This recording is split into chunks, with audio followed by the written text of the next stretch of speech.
The Adventure of the Three Gables by Sir Arthur Conan Doyle, narrated by Sam Cousy.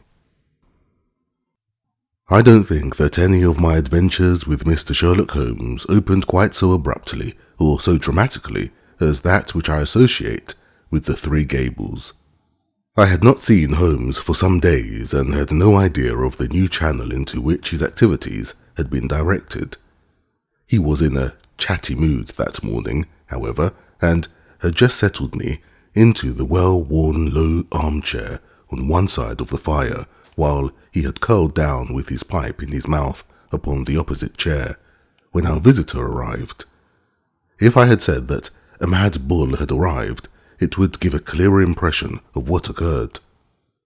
The door had flown open, and a huge Negro had burst into the room. He would have been a comic figure if he had not been terrific, for he was dressed in a very loud grey check suit, with a flowing salmon-coloured tie. His broad face and flattened nose were thrust forward, as his sullen dark eyes, with a smouldering gleam of malice in them, turned from one of us to the other. "Which of you gentlemen is Master Holmes?" he asked. Holmes raised his pipe with a languid smile. "Oh, it's you, is it?" said our visitor, coming with an unpleasant, stealthy step round the angle of the table. "See here, Master Holmes, you keep your hands out of other folks' business. Leave folks to manage their own affairs. Got that, Master Holmes?" "Keep on talking," said Holmes. "It's fine." "Oh, it's fine, is it?" growled the savage. "It won't be so damn fine if I have to trim you up a bit. I've handled your kind before now, and they didn't look fine when I was through with them. Look at that, Master Holmes." He swung a huge knotted lump of a fist under my friend's nose. Holmes examined it closely, with an air of great interest. "Were you born so?" he asked, "or did it come by degrees?" It may have been the icy coolness of my friend, or it may have been the slight clatter which I made as I picked up the poker. In any case, our visitor's manner became less flamboyant. "Well, I've given you a fair warning," said he. "I've a friend that's interested out Harrow way. You know what I'm meaning, and he don't intend to have no butting in by you. Got that? You ain't the law, and I ain't the law either, and if you come in, I'll be on hand also. Don't you forget it." "I've wanted to meet you for some time," said Holmes.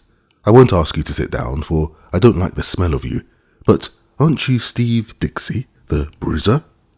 "That's my name, Master Holmes, and you'll get put through it for sure, if you give me any lip." "It is certainly the last thing you need," said Holmes, staring at our visitor's hideous mouth. "But it was the killing of young Perkins outside the Holborn bar." "What? You're not going?" The Negro had sprung back, and his face was leaden. "I won't listen to no such talk," said he. "What have I to do with this here Perkins, Master Holmes?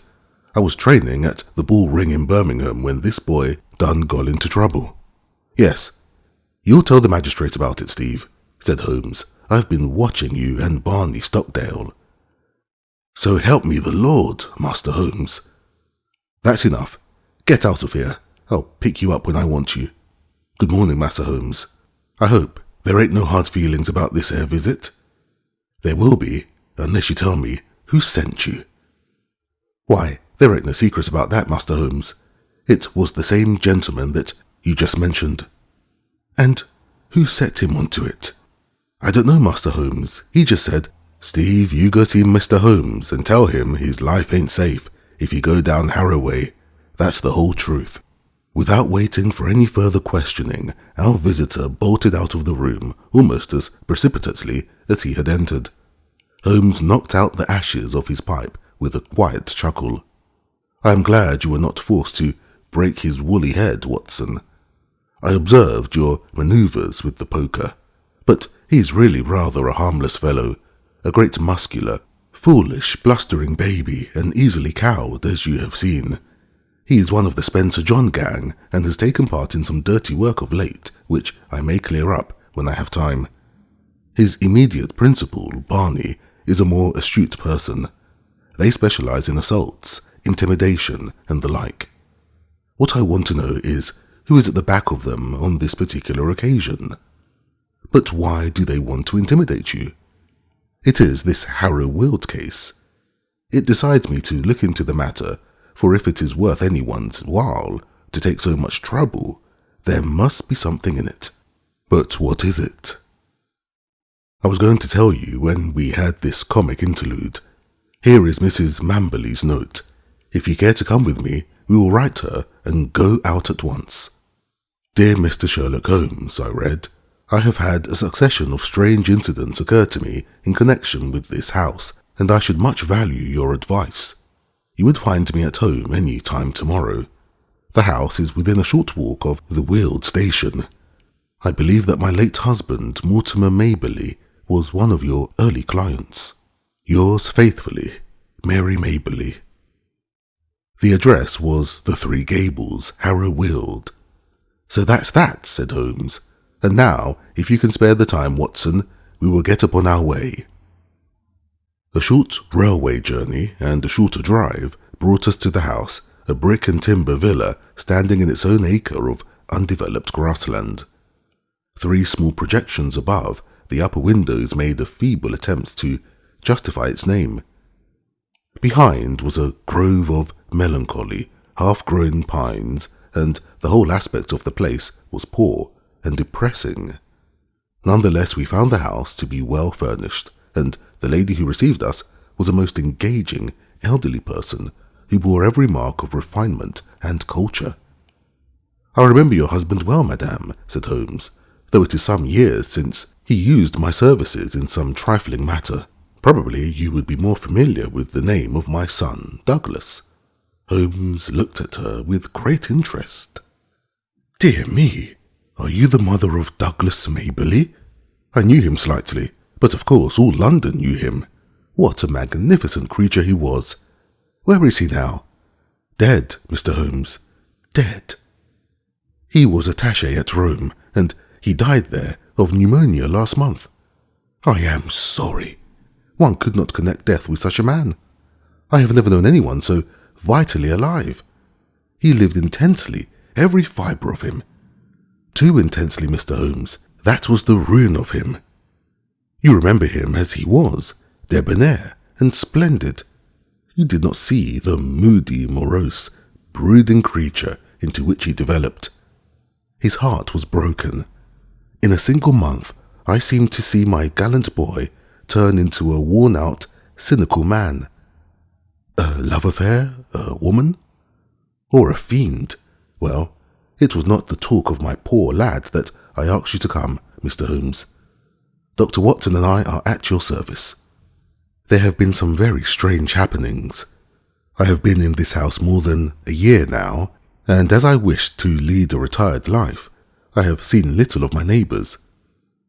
3 days ago, I had a call from a man who said that he was a house agent.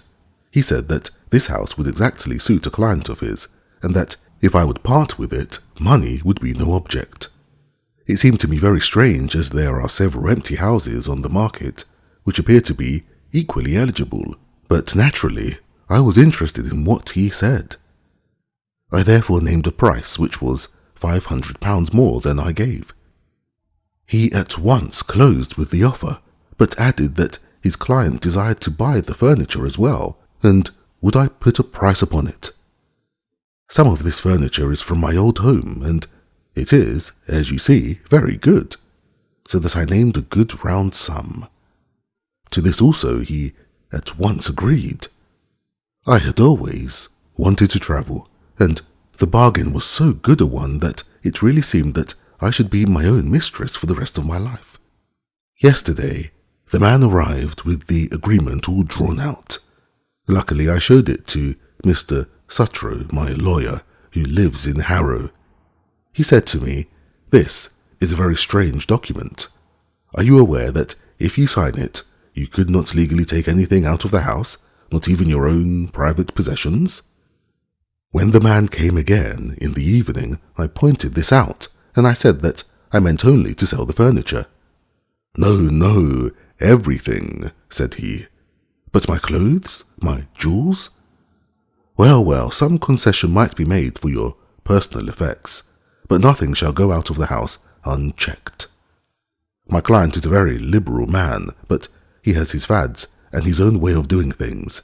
It is everything or nothing with him." "Then it must be nothing," said I, and there the matter was left. But the whole thing seemed to me to be so unusual that I thought, here we had a very extraordinary interruption. Holmes raised his hand for silence. Then he strode across the room, flung open the door, and dragged in a great gaunt woman whom he had seized by the shoulder. She entered with ungainly struggle like some huge, awkward chicken, torn, squawking, out of its coop. "Leave me alone! What are you doing?" she screeched. "Why, Susan, what is this?" "Well, ma'am, I was coming to ask if the visitors were staying for lunch when this man jumped out at me." I have been listening to her for the last 5 minutes, but did not wish to interrupt your most interesting narrative. "Just a little wheezy, Susan, are you not? You breathe too heavily for that kind of work." Susan turned a sulky but amazed face upon her captor. "Who be you anyhow, and what right have you pulling me about like this?" "It was merely that I wished to ask you a question in your presence. Did you, Mrs. Maberley, mention to anyone that you were going to write to me and consult me?" "No, Mr. Holmes, I did not." "Who posted your letter?" "Susan did." "Exactly. Now, Susan, to whom was it that you wrote or sent a message to say that your mistress was asking advice from me?" "It's a lie. I sent no message." "Now, Susan, wheezy people may not live long, you know. It's a wicked thing to tell fibs. Whom did you tell?"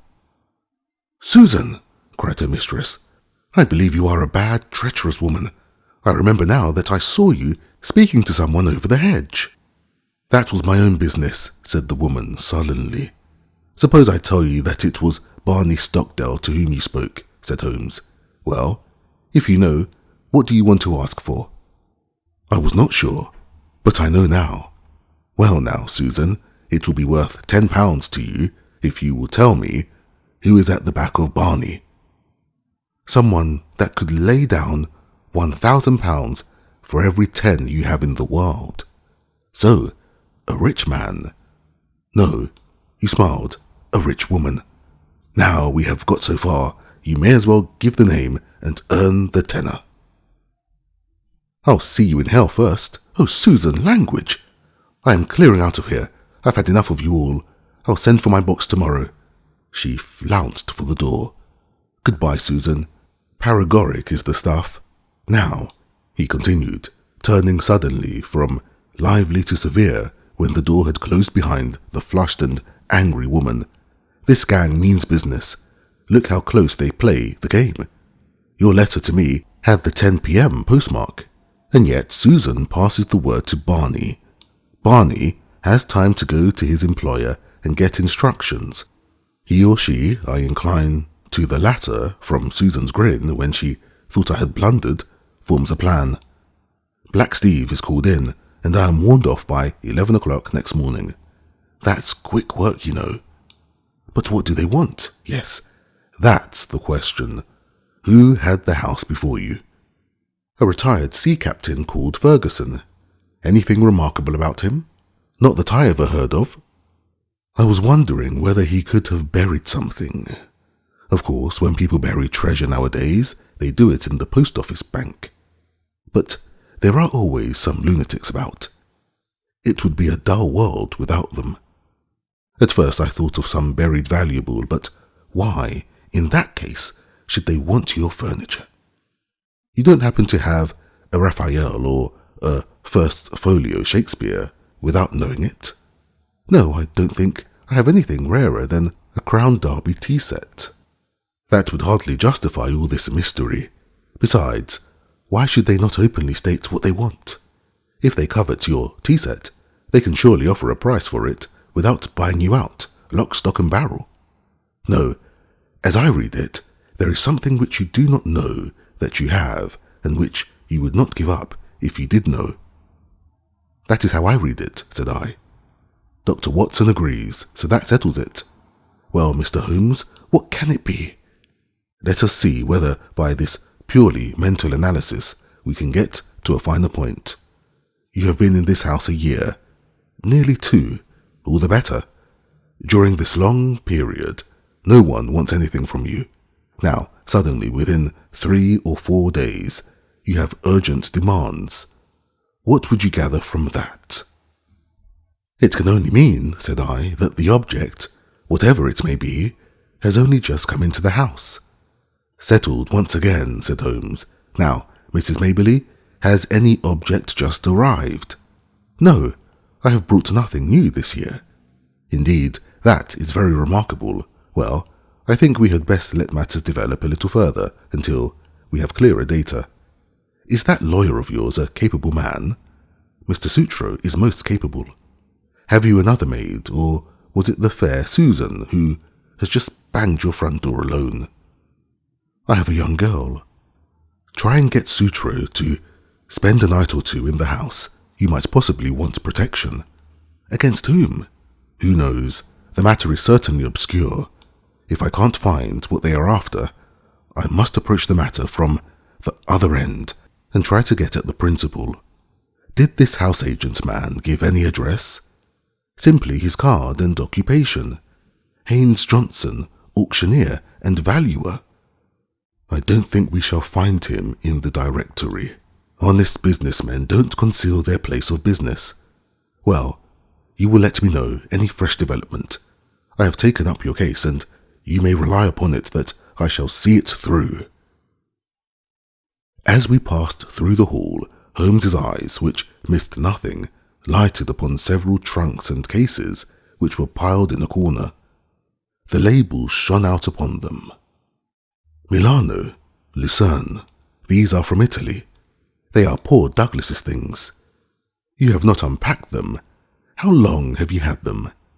They arrived last week. But you said, why, surely, this might be the missing link. How do we know that there is not something of value there?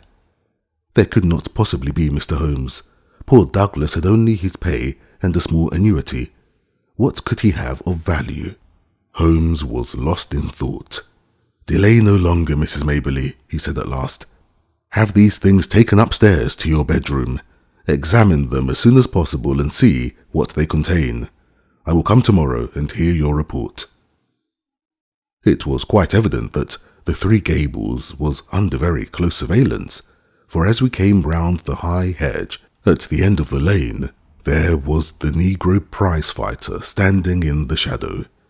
We came on him quite suddenly, and a grim and menacing figure he looked in that lonely place. Holmes clapped his hands to his pocket. Looking for your gun, Master Holmes? No, for my scent bottle, Steve. You are funny, Master Holmes, aren't you? It won't be funny for you, Steve, if I get after you. I gave you a fair warning this morning. Well, Massa Holmes, I done think over what you said, and I don't want no more talk about the affair of Massa Perkins. Suppose I can help you, Mr. Holmes? I will. Well then, tell me, who is behind you on this job? So help me Lord, Master Holmes, I told you the truth before, I don't know. My boss Barney gives me orders and that's all. Well, just bear in mind, Steve, that the lady in that house and everything under that roof is under my protection. Don't forget it. All right, Master Holmes, I'll remember. I've got him thoroughly frightened for his own skin, Watson, Holmes remarked as we walked on. I think he would double-cross his employer if he knew who he was. It was lucky I had some knowledge of the Spencer John crowd and that Steve was one of them. Now, Watson, this is a case for Langdale Pike, and I am going to see him now. When I get back, I may be clearer in the matter. I saw no more of Holmes during the day, but I could well imagine how he spent it, for Langdale Pike was his human book of reference upon all matters of social scandal.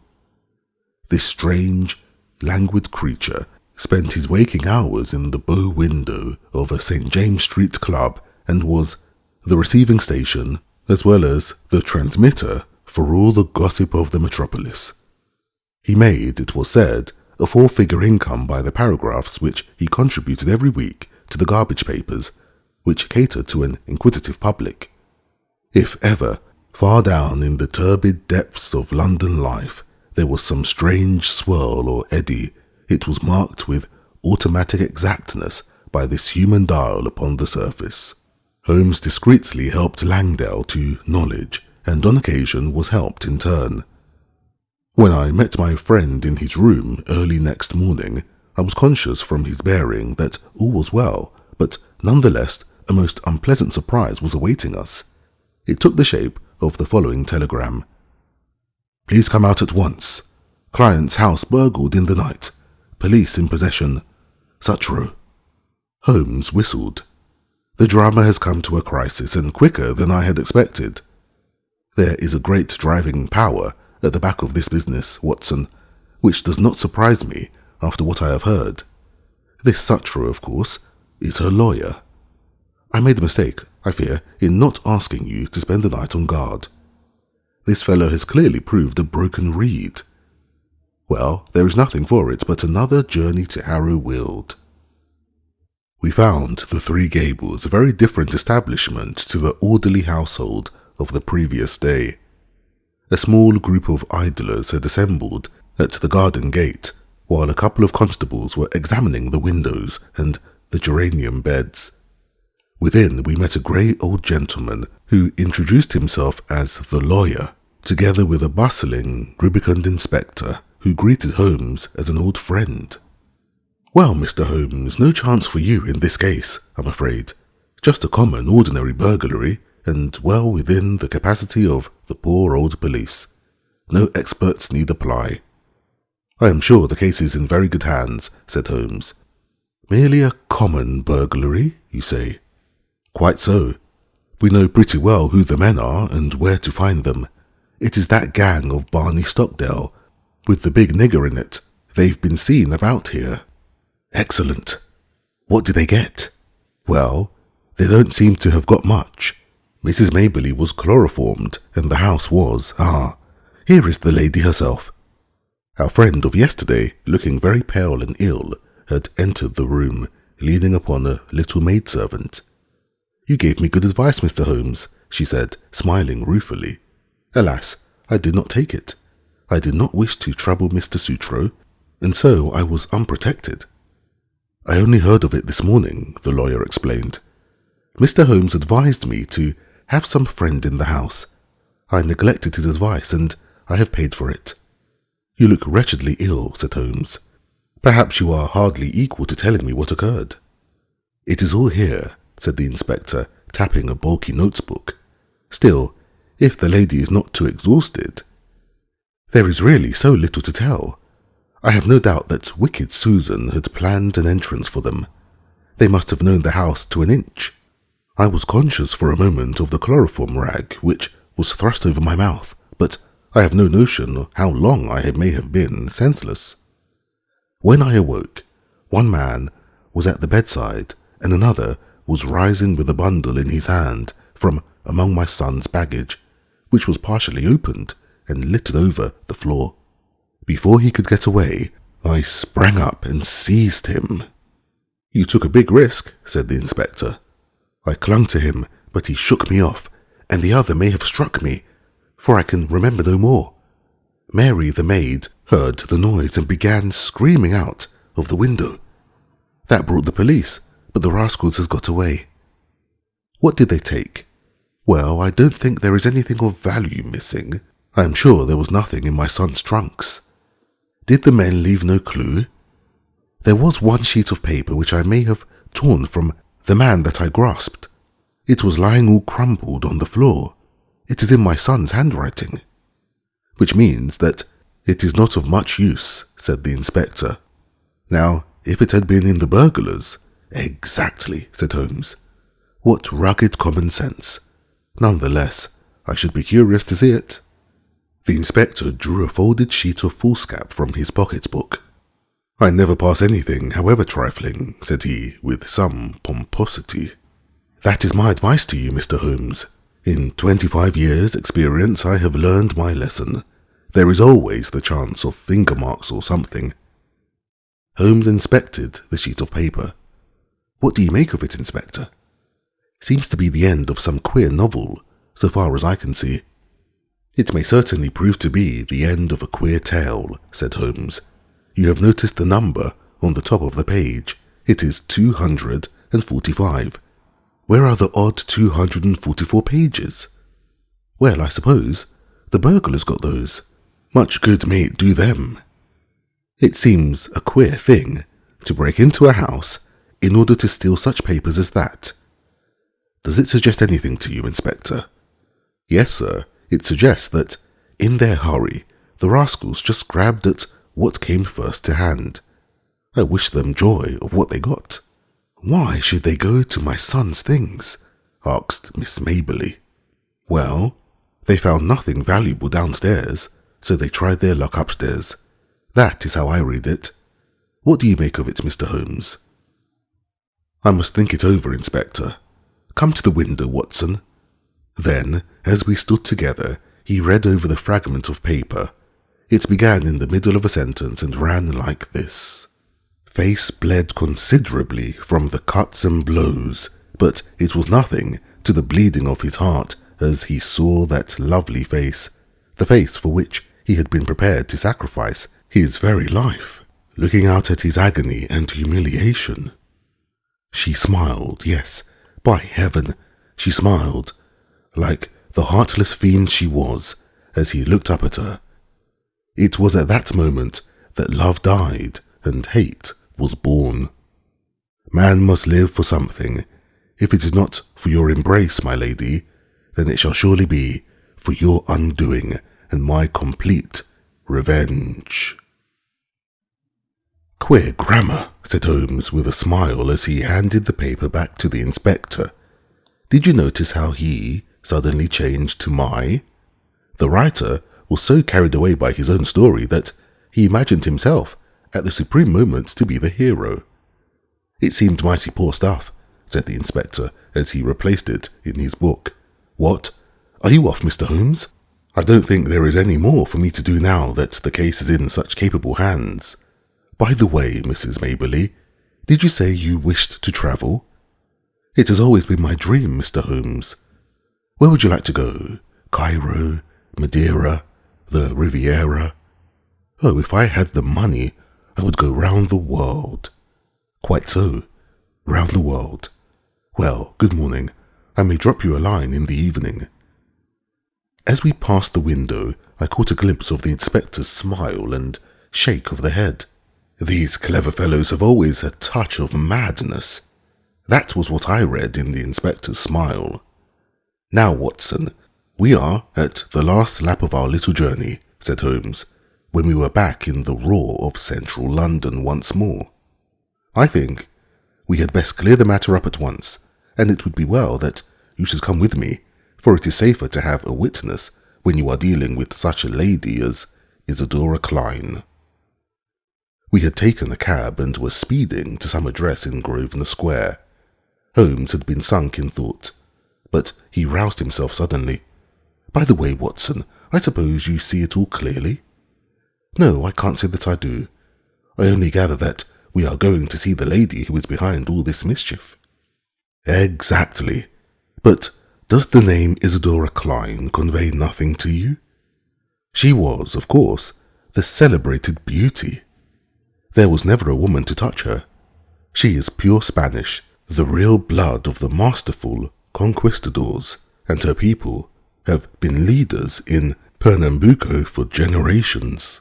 She married the aged German sugar king, Klein, and presently found herself the richest as well as the most lovely widow upon earth. Then there was an interval of adventure when she pleased her own tastes. She had several lovers, and Douglas Maberley, one of the most striking men in London, was one of them. It was by all accounts more than an adventure with him. He was not a society butterfly, but a strong, proud man who gave and expected all. But she is the belle dame sans merci of fiction.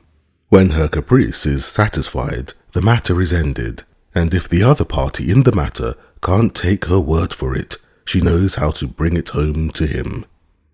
"Then that was his own story." "Ah, you are piecing it together now. I hear that she is about to marry the young Duke of Lomond, who might almost be her son.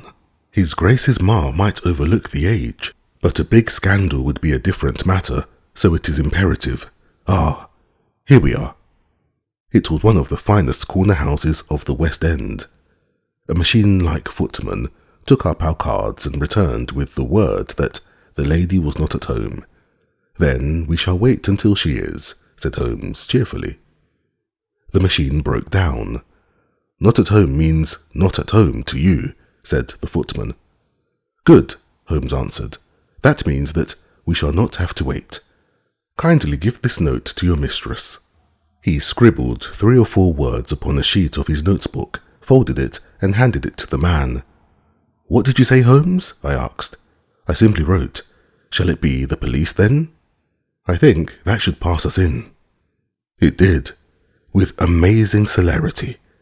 A minute later, we were in an Arabian Nights drawing room, vast and wonderful, in a half-gloom, picked out with an occasional pink electric light. The lady had come, I felt, to that time of life when even the proudest beauty finds the half-light more welcome. She rose from a settee as we entered. Tall, queenly, a perfect figure, a lovely mask-like face with 2 wonderful Spanish eyes which looked murder at us both. What is this intrusion and this insulting message? She asked, holding up the slip of paper. I need not explain, madame. I have too much respect for your intelligence to do so, though I confess that intelligence has been surprisingly at fault of late. How so, sir? By supposing that your hired bullies could frighten me from my work. Surely, no man would take up my profession if it were not that danger attracts him. It was you, then, who forced me to examine the case of young Maberley. I have no idea what you are talking about. What have I to do with hired bullies? Holmes turned away wearily. Yes, I have underrated your intelligence. Well, good afternoon. Stop! Where are you going? To Scotland Yard. We had not got halfway to the door before she had overtaken us and was holding his arm. She had turned in a moment from steel to velvet. Come and sit down, gentlemen. Let us talk this matter over. I feel that I may be frank with you, Mr. Holmes. You have the feelings of a gentleman. How quick a woman's instinct is to find it out. I will treat you as a friend.